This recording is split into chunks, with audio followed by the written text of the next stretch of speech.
बिस्मिल्लाहिर्रहमानिर्रहीम। सूरह सजदा। रुकू नंबर 1।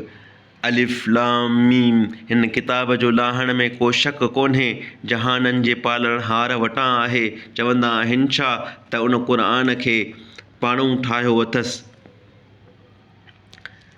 न, बल्कि उहो तुंहिंजे पालणहार वटां सचो आयल आहे, हिन लाइ त उन्हीअ क़ौम खे डेॼारी जिन वटि तोखां अॻु को डेॼारींदड़ न आयो आहे, त मन उहे हिदायत लहनि।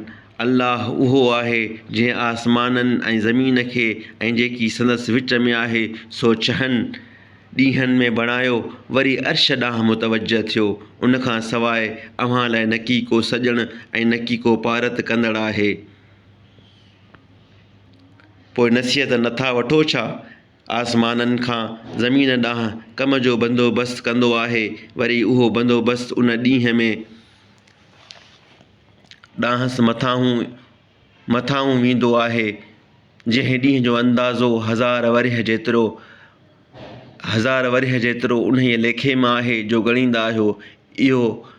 इहो आहे जो ॻुझ ऐं ज़ाहिर जो ॼाणंदड़, ग़ालिब महिरबान आहे, जंहिं जेका शइ पैदा कई सा सभ खां चङी तरह बणाई ऐं माण्हुनि जी पैदाइश खे मिटीअ मां नऊं शुरू कयाई, वरी संदसि औलाद बेक़दरे पाणीअ जे निचोड़ मां बणायाई, वरी खेसि सहें लिङे कयाई ऐं मंझंदि पंहिंजो रूह फूकियाई, ऐं अव्हां लाइ कन ऐं अखियूं ऐं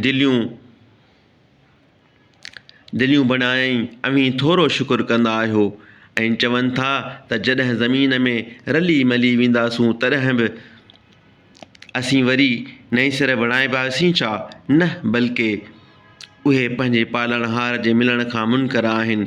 ऐं पैगंबर खेनि चयो त जेको मौत जो फ़रिश्तो अव्हां ते मुक़ररु कयल आहे सो अव्हां जो रूह कढंदो, वरी पंहिंजे पालणहार ॾांहुं मोटाइबो।